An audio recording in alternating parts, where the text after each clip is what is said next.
Itu pasti. Saya akan tunjukkan beberapa ayat saja ya, ini penting sekali.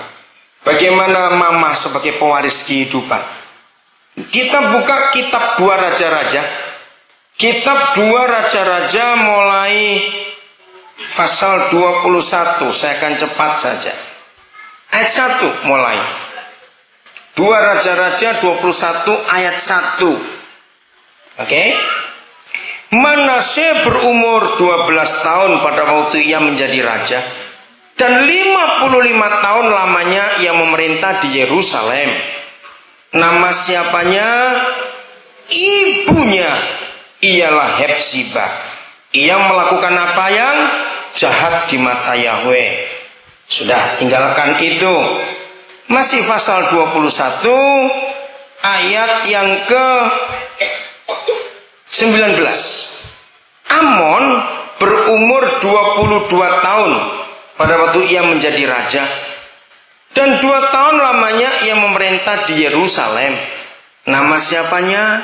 Ibunya ialah Mesulamet binti Harus dari Yotbah, dan ia melakukan apa yang jahat. Kita nggak usah baca. Pasal 22 ayat 1.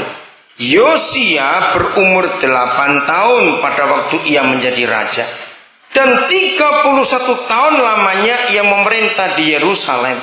Nama ibunya ialah Yedida binti Adaya dari Boskat. Nama ibunya. Ia melakukan apa yang benar di mata Yahweh. Lanjut, masih pasal 22. Pasal 23 ayat yang ke 31. Yoahas berumur 23 tahun pada waktu ia menjadi raja, dan 3 bulan lamanya ia memerintah di Yerusalem. Nama siapanya? Ibunya ialah Hamutal binti Yeremia dari Libna. Ia melakukan apa yang jahat di mata Yahweh. Nah, ayat 36. Yoyakim berumur 25 tahun pada waktu ia menjadi raja, dan 11 tahun lamanya ia memerintah di Yerusalem. Nama siapanya lagi? Ibunya. Terus pasal 24 bagian terakhir ayat 8. Yoyakin. Tadi Yoyakim, ini beda. Yoyakin berumur 18 tahun pada waktu ia menjadi raja. Terus siapa lagi? Ayo, nama ibunya. Saudara baca nanti, Alkitab kita ini luar biasa.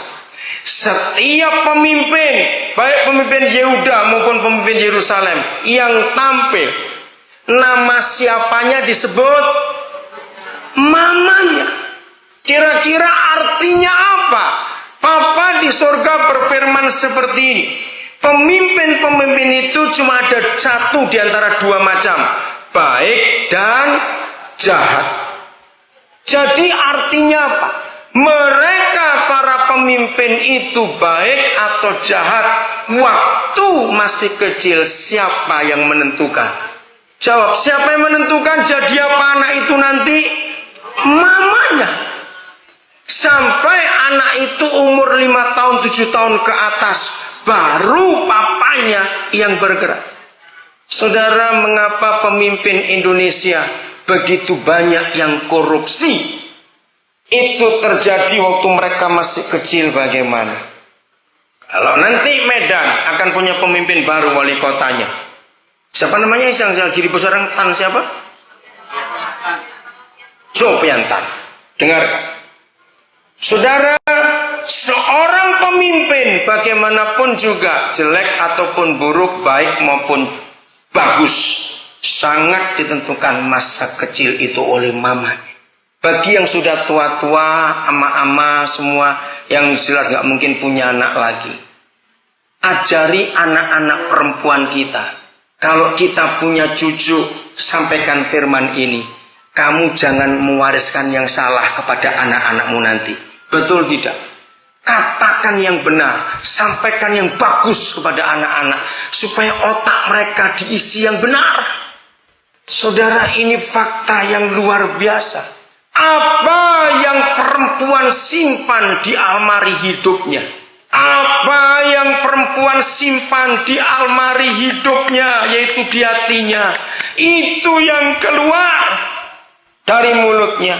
Dan siapa yang paling banyak menerima kata-kata seorang mama? Pasti anak-anaknya sendiri, yang dari kecil begitu tergantung dengan mamanya. Saudara, apa sih bedanya anak orang dan binatang? Maaf, anak orang dengan anak binatang itu bedanya jelas sekali. Anak binatang itu nggak terpengaruh oleh omongan. Betul tidak? Omongin apa saja anak kucing. Terus, walaupun dipasangi Walkman juga kucing itu misalnya ada yang iseng. Kucing akan tetap kucing. Nggak akan berubah. Betul tidak? Tapi anak orang akan jadi apa? Tergantung mamanya. Dari sejak masih bayi sampai dia umur 5 tahun. Apa yang paling banyak diomongin ke anak? Itu jadi. Ketika mama menyusui, anak akan mewarisi semua yang mamanya punya. Saat itu papa belum punya peranan. Karena anak masih di tangan mama. Ingat ini baik-baik. Anak kita jadi apa? Sangat ditentukan peranan itu. Inilah pewaris kehidupan kita. Ayat terakhir. Amsal 4 ayat 23. Bukakan juga yang bahasa Mandarinnya supaya ngerti Mandarin akan lebih kuat lagi. Ya. Amsal 4 ayat 23. Ayat yang terakhir. Jagalah apa kita? Ayo baca semuanya. Jaga apanya? Hati. Maaf ya, jangan tersinggung lagi. Ini yang ke-7 atau ke-8 perempuan. Ke-8. Wih, dihitungi. Terima kasih Pak Sinaga. Diingatkan. Jadi Pak Sinaga nyimak dari tadi. Bagi saudara, laki atau perempuan yang paling hati-hati jaga pipinya. Lalu saya tanya kok. Perempuan itu kalau ada jerawat tumbuh satu saja. Wah, itu sudah kayak gempa bumi betul-betul itu. Betul? Kalau laki-laki ya biasalah sudah. Nah, inilah firman-Nya wanita Ester yang diberkati Tuhan.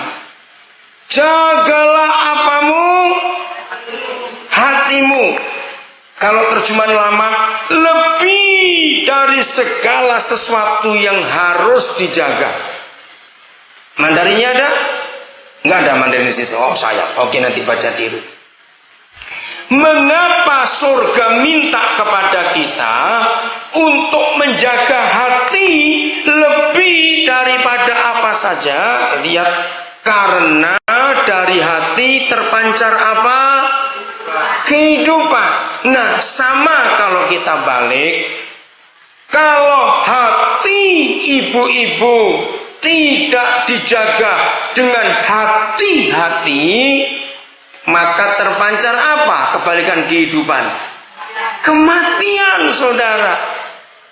Ngeri sekali. Saya beri contoh kecil saja. Siapa yang sering kunjungan ke rumah orang?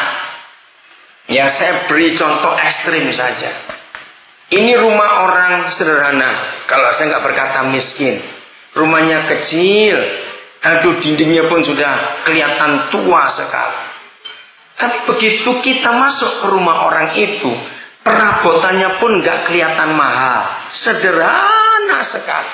Tapi begitu kita masuk, lihat suasana rumah, diatur rapi sekali. Sehingga walaupun sederhana atau miskin, itu nggak punya kesan yang apa yang jelek, rapi sekali. Atau sebaliknya, kita pernah bertamu ke rumah orang yang kaya. Wow, dari lantai marmernya, dindingnya, bangunannya, perabotannya, wah, kelihatan ini porselen Itali semua. Tapi kok suasananya nggak enak. Ngaturnya itu kok nggak baik mata maupun suasana hati tamu ini kok nggak enak. Biasanya dari rumah-rumah seperti itu, maaf lagi sekali ini yang ke-9 ya, seringkali kita muncul kata-kata ngomongin siapanya.